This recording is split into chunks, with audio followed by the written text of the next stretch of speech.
Takkan selaya raga ini. Gitu dah pokoknya. Alhamdulillahi Rabbil Alamin. Bismillahirrahmanirrahim. Alhamdulillahi Rabbil Alamin. Saya ada cerita sedikit yang sangat dahsyat. Saya dulu karena sering dengan merotalnya Syekh Abdurrahman As-Sudais, ketika saya di umroh sama orang tua saya, sudah hafal Quran 10 juz di kelas 2 SMP. Saya berangkat umroh ketika itu sama mami saya. Ketika itu pas Syekh di depan saya, tiba-tiba saya ditarik ke belakang. Bahasanya tuh, kamu ngapain sih anak kecil di depan sini gitu, mundur belakang gitu. Seakan-akan seperti itu, tapi saya nangis. Ya Allah, beri saya hadiah terbaik buat saya. Setiap hari saya dengan merotal beliau. Hari ini, Allah kasih yang terbaik, terindah selama hidup saya, diimamin langsung di belakang Syekh Abdurrahman As-Sudais, di depan Ka'bah, di Masjidil Haram. Saya bilang, Alhamdulillahi Rabbil Alamin. Sepanjang ayat itu dibacakan sampai terakhir, gak henti-hentinya saya menangis ketika itu. Bayangkan, kita mengidolakan seseorang dari kecil sampai besar saja, setiap hari kita dengan merotal Al-Qur'annya, begitu cinta, begitu terharunya. Maka bayangkan kalau seandainya teman-teman semua setiap hari mengidolakan Rasulullah, setiap hari bersolat kepada Rasulullah, di hari kiamat nanti bagaimana keadaan kita kalau kita dipertemukan sama Rasulullah. Zaman sekarang orang banyak sekali yang mengidolakan orang-orang kafir. Untuk bayangkan kalau zaman sekarang untuk mengidolakan orang-orang kafir, ya orang-orang Korea, artis Korea seperti itu, antum idolakan sekarang, antum cinta sama mereka, di akhirat nanti almar'u ma'a man ahab. Seseorang itu akan dibangkitkan, akan dikumpulkan bersama orang cinta di dunia.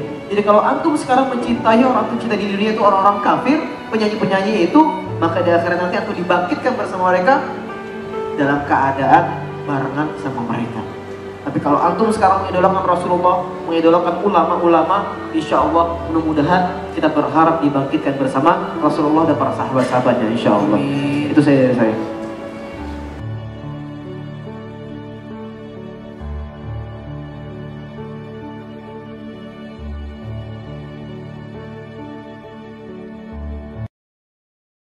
Nah, ini bapak saya, namanya Mansyurdin Malik. Kalau sekarang saya jalan sama beliau udah kayak teman sahabat sendiri. Kalau dulu saya kayak musuhan. Dulu waktu kecil itu kalau saya mau ketemu sama bapak saya selalu nyari jalan yang pintas, nyari motor balik kemana gitu. Karena dulu bapak saya betul-betul tegas mendidik anak-anaknya buat cinta kepada Quran. Salah baca huruf dari Al-Quran itu dipukul atau dicubit atau diapalah pokoknya gitu, tapi tidak menyakitkan yang anggota-anggota yang berbahaya. Nah, karena orang tua saya sudah seperti itu mendidik anak-anaknya, akhirnya anak itu tumbuh cinta sama Quran karena dibiasakan dari kecil. Orang tua saya dulu juga membiasakan saya mendengarkan merotal Quran setiap harinya. Dahulu saya hafal tuh lagu-lagu Peter Pan, band-bandnya dari album pertama sampai terakhir. Saya hafal. Bukan berarti saya sering mendengar setiap hari atau beli kasetnya, enggak. Tapi karena tetangga sebelah rumah saya setiap hari nyetel band tersebut. Karena samping kamarnya itu pas sama saya, jadi karena kencang dia muternya, jadi saya hafal. Mama denger ya? Ya. Takkan selaya. Jangan. Raga ini. Gitu dah pokoknya. Karena saya sering dengar, hafal jadinya. Tapi ternyata alhamdulillah orang tua saya paham betul bagaimana mendidik anak agar nggak belok kemana-mana. Akhirnya diberi kasih merotal. Yang pertama Syekh Abdurrahman As-Sudais, saya putar setiap hari. Ternyata itu berefek besar, dahsyat, merubah kehidupan atau bacaan kita yang tadinya bacaannya kayak biasa kayak anak TPA. A'udzu billahi minasyaitonir rajim. Setelah saya dengar setiap hari merotal tersebut, berubah seluruh bacaan saya. Alhamdulillahi Rabbil Alamin. Ar-Rahmanir Rahim. Maliki Yaumiddin. Iyyaka na'budu wa iyyaka nasta'in. Sudah bisa satu irama merotal Quran tadi, orang tua beli lagi kaset yang lain, Syekh Sa'ad Al-Ghamidi. Bismillahirrahmanirrahim. Alhamdulillahi Rabbil Alamin. Ar-Rahmanir Rahim. Maliki Yaumiddin.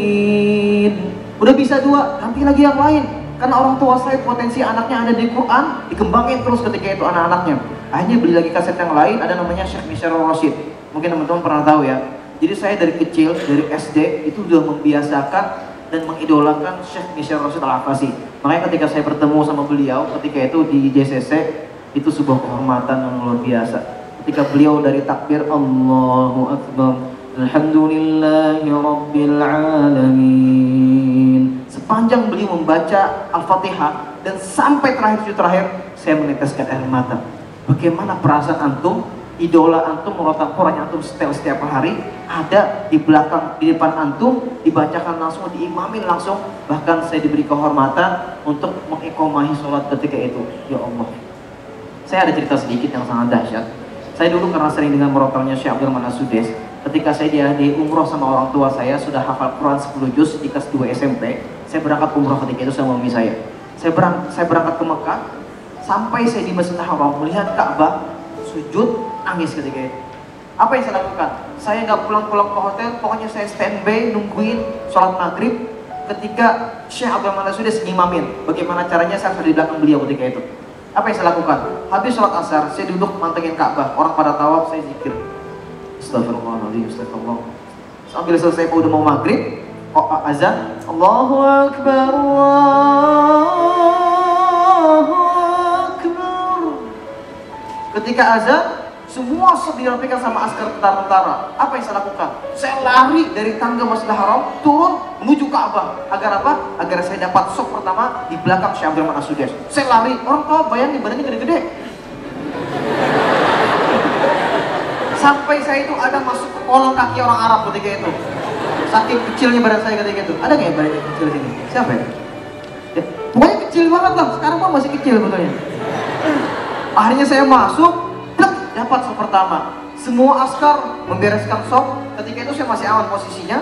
Di depan itu ada sejadah buat imam. Dari kejauhan saya lihat udah ngomong, Allahu Akbar, Allahu Akbar, asyhadu an la ilaha illallah, asyhadu anna Muhammadar Rasulullah.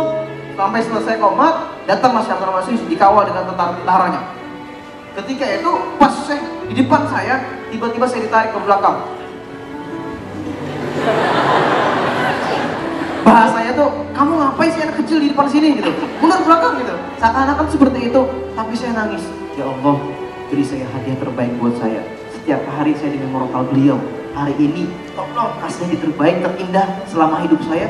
Diimamin langsung di belakang Syekh Abdurrahman As-Sudais, di depan Ka'bah, di Masjidil Haram. Saya bilang, apa yang terjadi ketika itu? Tiba-tiba imam badalnya di belakang Syekh Abdurrahman. Jadi kalau di Masjidil Haram itu ada imam badal, imam pengganti. Kalau misalnya imam yang utama batal, ada imam badalnya.